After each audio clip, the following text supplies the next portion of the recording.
ঝিনাইদহ শহরে রেললাইন স্থাপনের দাবিতে মানববন্ধন ও গণস্বাক্ষর কর্মসূচি অনুষ্ঠিত হয়েছে। সোমবার সকালে শহরের পায়রা চত্বরে রেলপথ বাস্তবায়ন পরিষদের আয়োজনে এই কর্মসূচি পালিত হয়।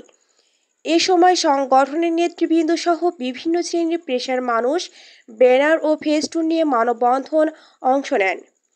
ঘণ্টাব্যাপী চলা কর্মসূচিতে বক্তব্য রাখেন রেলপথ বাস্তবায়ন পরিষদের সভাপতি রেল আবদুল্লাহ, সাধারণ সম্পাদক আরিয়া ইয়াসমিন লিম্পা, উপদেষ্টা জাহিদ হাসান, সহ সভাপতি হুসাইন ইমাম হিমু, যুগ্ম সাধারণ সম্পাদক ইফাজ তানভীর মিন্টু, সাধারণ সম্পাদক শাহিনুর রহমান, দপ্তর সম্পাদক আশিকুর রহমান মিনার, প্রচার ও প্রকাশনা সম্পাদক তারেক মাহবুব জয়, কোষাধ্যক্ষ জাহিদুল ইসলাম সহ প্রচার ও প্রকাশনা সম্পাদক আব্দুল কালাম আজাদ, কার্যনির্বাহী সদস্য মাহবুব মল্লিক, সাংস্কৃতিক কর্মী শাহিনুর রহমান লিটন, সামাজিক ব্যক্তিত্ব গাইস কর্তৃক আয়োজন পারভেজ মাসুম, জিহাদ লিমন সহ আরও অনেকেই।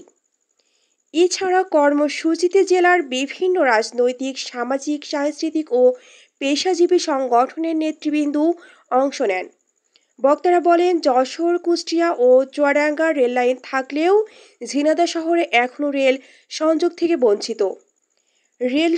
থেকে বঞ্চিত তারা মাগুরা থেকে ঝিনাইদহ শহর হয়ে কুষ্টিয়া বা চুয়াডাঙ্গা পর্যন্ত রেললাইন সম্প্রসারণের দাবি জানান।